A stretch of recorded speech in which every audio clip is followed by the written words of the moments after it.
नमस्कार, जनता टीवी देख रहे हैं आप और मैं हूं आपके साथ वैभव मिश्रा। 7 बज चुके हैं शाम के और मैं हाजिर हूं आपके साथ सियासी गलियारा लेकर, जिसमें हम ये जानेंगे समझेंगे कि आखिर हरियाणा प्रदेश की राजनीति में क्या कुछ हलचल है, क्या कुछ चल रहा है। अगले आधे घंटे लगातार हमारे साथ बने रहिएगा।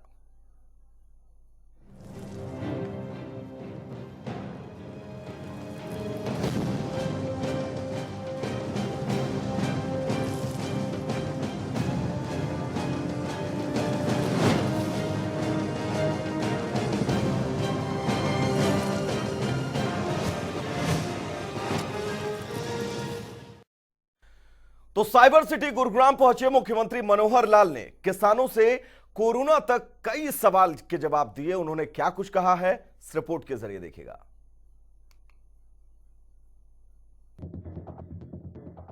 किसानों को लेकर प्रदेश में घमासान मचा हुआ है, क्योंकि एक तरफ किसान आंदोलन है तो दूसरी तरफ किसानों का फसल खरीद। इसी बीच गुरुग्राम पहुंचे मुख्यमंत्री मनोहर लाल ने किसानों के अकाउंट में पैसा ट्रांसफर को लेकर बयान दिया और कहा कि मंडियों से फसलों के उठान के बाद सीधे किसान के अकाउंट में फसलों का पैसा जाएगा। पेमेंट सीधी बैंक से किसान के खाते में जा रही है, बीच में कोई वाया मीडिया नहीं है। वहीं सीएम ने कहा कि आड़तियों की हड़ताल को छोड़ पूरे प्रदेश में एमएसपी पर ही फसलों की खरीद हो रही है। साथ ही पुराने शहर में मेट्रो के विस्तार पर सीएम का कहना है कि इस दूरगामी प्रोजेक्ट की डीपीआर तैयार है, जल्द ही मेट्रो से संबंधित काम शुरू हो जाएगा। भारद्वाज चौक से द्वारका एक्सप्रेसवे, ऐसे ही हुडा सिटी सेंटर का जो जंक्शन है, अतुल कटारिया चौक है, महावीर चौक है, ये बहुत जल्दी यानी अगस्त तक ही तैयार हो जाएंगे। कोरोना के बढ़ते मामलों को लेकर सख्ती बरतने के आदेश भी सीएम मनोहर लाल ने दिए हैं। सीएम ने कहा कि फिलहाल नाइट कर्फ्यू या लॉकडाउन जैसा कोई विचार नहीं है।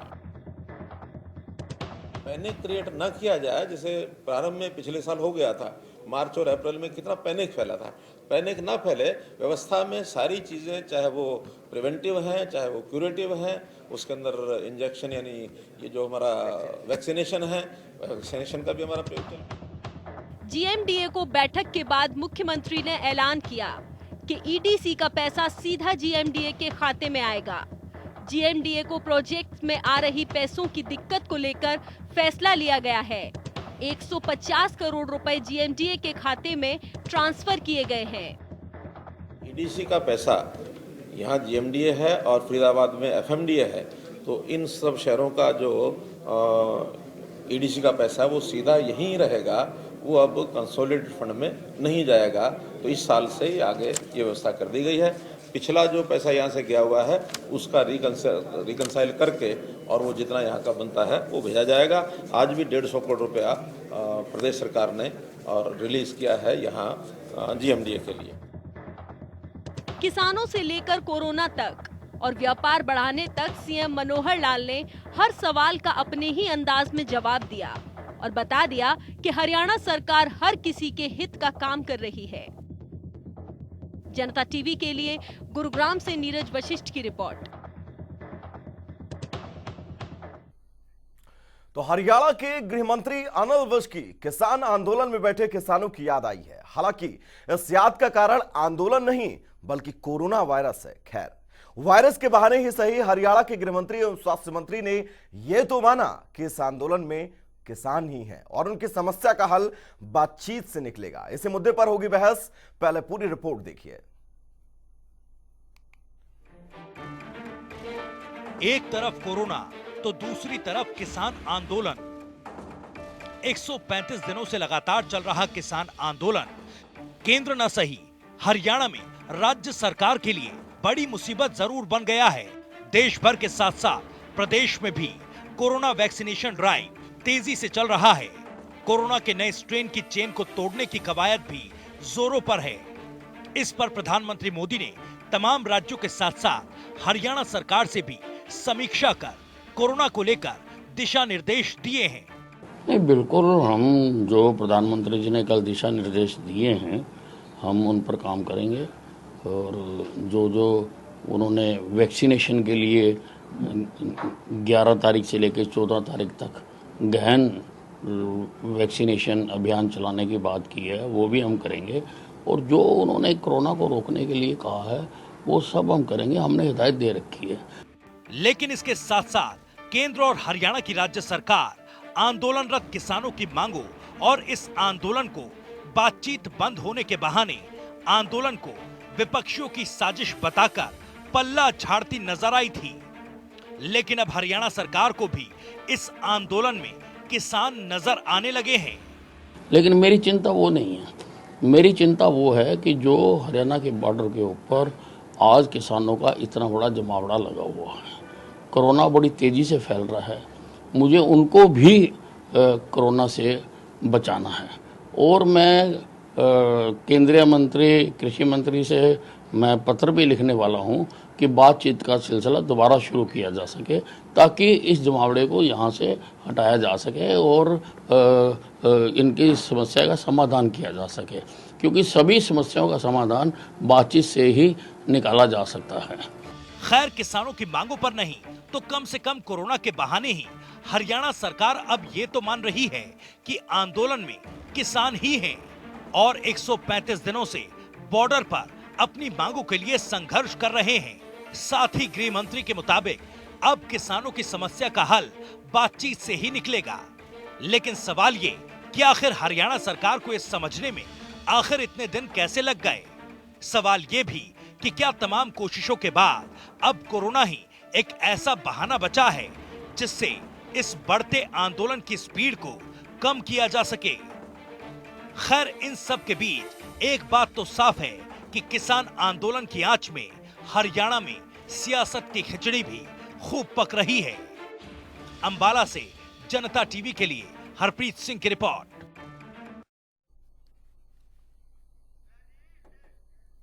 तो कांग्रेस प्रदेश अध्यक्ष कुमारी शैलजा ने किसानों के मुद्दे पर जमकर सरकार पर हमला बोला और कहा कि आज किसान सरकार की हर नीति से परेशान है और अपने आप को ठगा हुआ महसूस कर रही है। उन्होंने और क्या कुछ कहा है, सुनाते हैं आपको।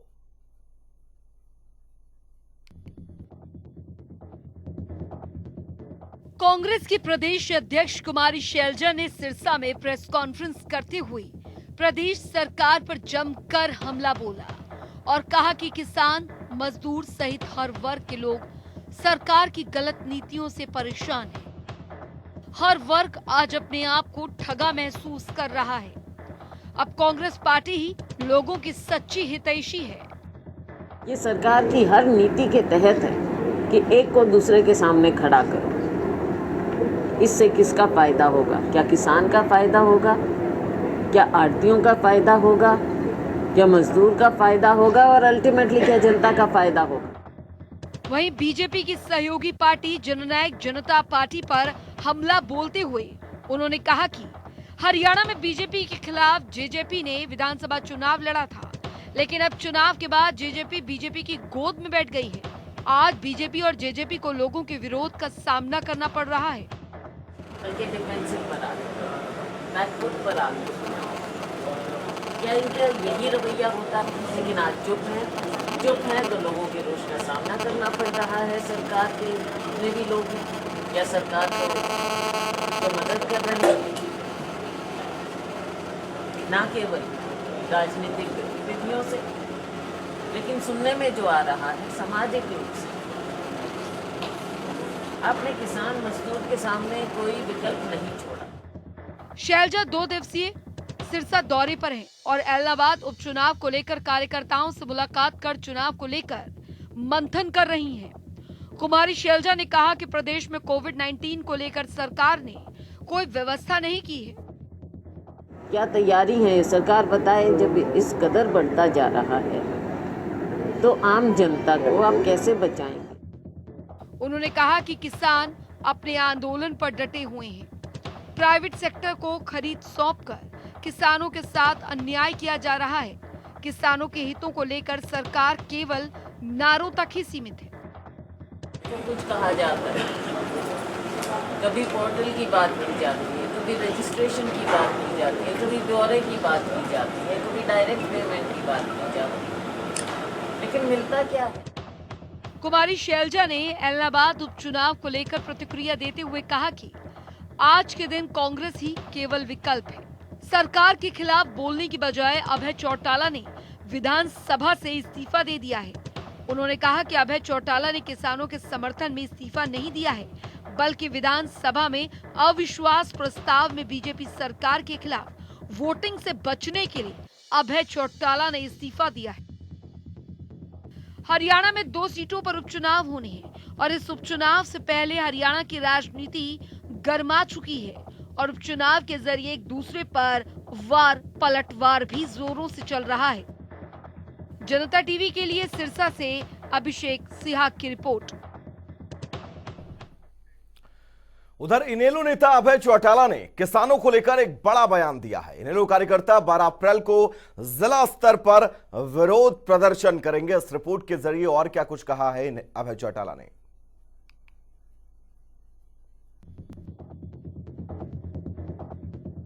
अभय चौटाला भले ही विधायक पद से इस्तीफा दे चुके हों, लेकिन राजनीति के हर मौके को भुनाना वो बखूबी जानते हैं। और ऐसा हम इसलिए कह रहे हैं क्योंकि खाद की बढ़ती कीमतों, कृषि कानून और गेहूं की सुचारू खरीद करवाने को लेकर प्रदेश भर में इनेलो नेता कार्यकर्ता 12 अप्रैल को जिला स्तर पर विरोध प्रदर्शन करने जा रहे हैं। और इस बात की जानकारी खुद इनेलो नेता अभय चौटाला ने दी है। इसके लिए इंडियन नेशनल लोकदल पार्टी ने फैसला किया है कि हम 12 तारीख को बैसाखी के पहले दिन पूरे प्रदेश भर के हर डिस्ट्रिक्ट हेडक्वार्टर के ऊपर इस बढ़ी हुई खाद की कीमत को लेकर के, कृषि के 3 काले कानून वापस ले उसको लेकर के, और गेहूं की खरीद जो है किसान की उसको सुचारू किया जाए। मसला किसानों का है और किसानों के हक में ही अभय चौटाला इस्तीफा दे चुके हैं। उनका साफ कहना है कि सरकार किसान हितैषी होने का दावा करती है, लेकिन आज किसान ही सबसे ज्यादा दुखी है।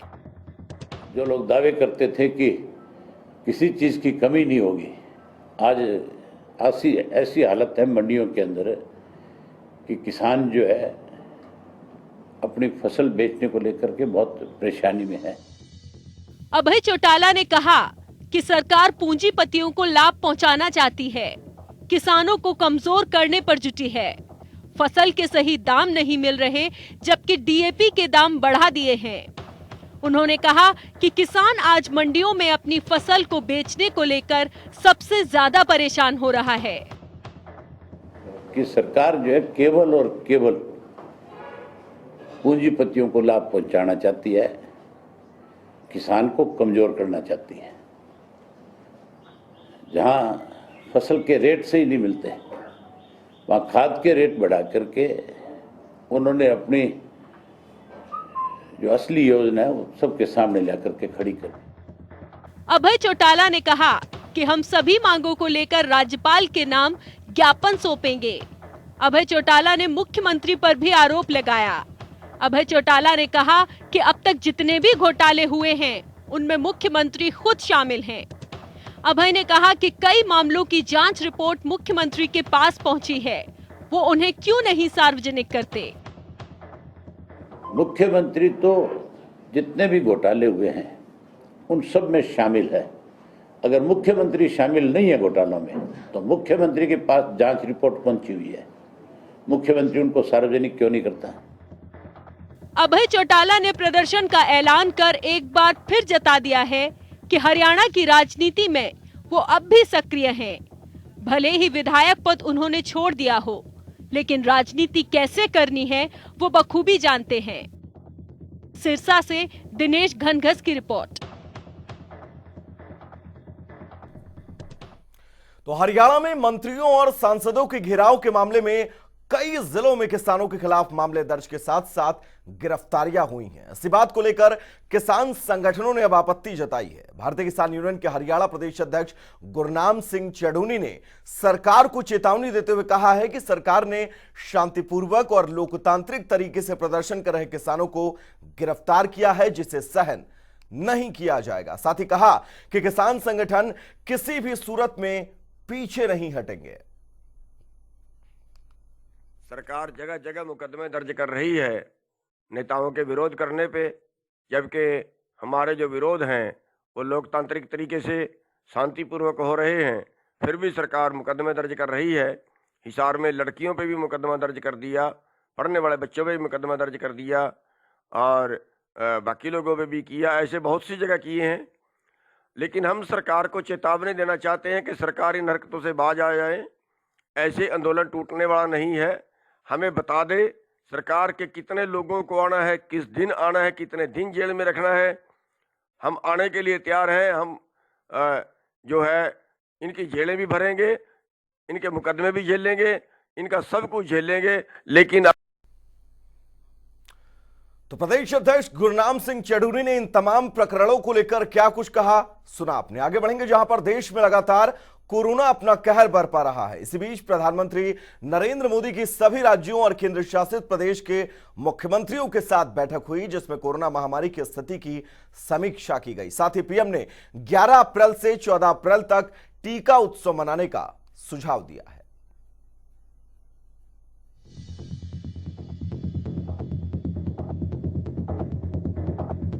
देश में लगातार कोरोना अपना कहर बरपा रहा है। हर राज्य से चौंकाने वाले आंकड़े सामने आ रहे हैं। ऐसे में कोरोना वायरस की विकराल होती दूसरी लहर के बीच प्रधानमंत्री नरेंद्र मोदी की सभी राज्यों और केंद्र शासित प्रदेशों के मुख्यमंत्रियों के साथ बैठक की गई। इस बैठक में पीएम मोदी ने देश में कोरोना महामारी की स्थिति की समीक्षा की और संक्रमण को फैलने से रोकने के लिए राज्यों को सलाह दी। पीएम ने कोरोना कर्फ्यू के नाम से नाइट कर्फ्यू लगाने, टेस्टिंग बढ़ाने, 11 अप्रैल से 14 अप्रैल तक टीका उत्सव मनाने का सुझाव दिया। कोरोना के बढ़ते मामलों के बीच प्रधानमंत्री मोदी ने माइक्रो कंटेनमेंट जोन पर फोकस करने की बात भी कही। पूरे अपने राज्य में टीका उत्सव मना सकते हैं, एक पूरा वातावरण क्रिएट कर सकते हैं टीका उत्सव का।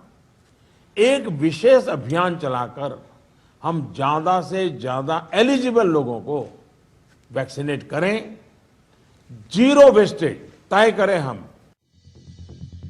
पीएम मोदी ने कहा कि हमारे पास तमाम संसाधन है, अनुभव भी है। टेस्ट, ट्रैक और ट्रीट से कोरोना को रोकने में मदद मिलेगी, जिसके साथ जांच को बढ़ाना होगा। तो वहीं अपने संबोधन के बीच पीएम ने लगातार वैक्सीन की कमी को लेकर उठ रहे सवालों को लेकर भी कहा कि किसी एक राज्य में सारा वैक्सीन रखकर कोरोना को खत्म नहीं किया जा सकता और इसलिए सभी राज्यों में कोरोना वैक्सीन को बांटना जरूरी है। ये बात सही है। आपको मालूम है कि भी इतनी वैक्सीन बन पाती है। अभी ऐसा तो नहीं है कि इतने बड़े बड़े फैक्ट्रियां कोई रातों रात लग जाती है। जो हमारे पास अवेलेबल है उसके हमें प्रायोरिटाइज करना पड़ेगा। किसी एक राज्य में सारा माल रख करके हमें परिणाम मिल जाएगा, ये सोच ठीक नहीं है।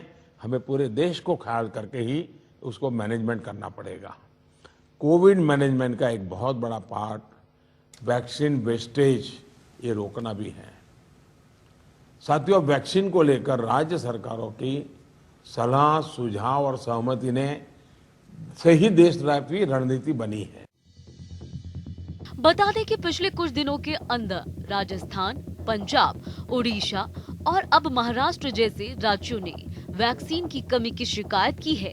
हालांकि केंद्रीय स्वास्थ्य मंत्री हर्षवर्धन ने वैक्सीन को लेकर कहा है कि देश में वैक्सीन की कोई कमी नहीं है और सरकार की तरफ से भी वैक्सीन की कमी के दावों को लगातार खारिज किया जा रहा है। लेकिन वैक्सीन की इस कमी को लेकर विपक्ष ने सरकार पर हमला करना शुरू कर दिया है। राहुल गांधी ने वैक्सीन के निर्यात पर सवाल उठाते हुए कहा है कि देश में एक तरफ वैक्सीन की कमी हो रही है तो दूसरी तरफ केंद्र सरकार देशवासियों की जान को खतरे में डालकर वैक्सीन का निर्यात कर रही है। राहुल गांधी ने कहा है कि केंद्र सरकार सभी राज्यों को बिना पक्षपात के मदद करे। हम सब मिलकर ही इस महामारी को हरा सकते हैं। तो वहीं रणदीप सुरजेवाला ने भी पीएम के इस टीका उत्सव को लेकर तंज कसते हुए ट्वीट किया है। सुरजेवाला ने अपने ट्वीट में लिखा है कि इवेंट जीवीजी, देश आपकी चौतरफा नाकामियों को भुगत रहा है और आप मनगढ़ंत उत्सव मनाने से बाज नहीं आ रहे हैं। आपदा में अवसर के बाद अब आपदा में उत्सव का आह्वान केवल आप ही कर सकते हैं। मोदी है तो मुमकिन है। बहरहाल देश में कोरोना से निपटने को लेकर युद्ध स्तर पर प्रयास किए जा रहे हैं। अब देखना ये होगा कि वैक्सीन की कमी और विपक्ष के सवालों का सरकार क्या समाधान निकाल पाती है। जनता टीवी ब्यूरो रिपोर्ट। तो सियासी गलियारा में आज के लिए बस इतना ही। रुकेंगे एक बहुत छोटे से ब्रेक के लिए, कहीं जाएगा नहीं। जनता टीवी पर खबरों का सफर लगातार जारी रहेगा। नमस्कार।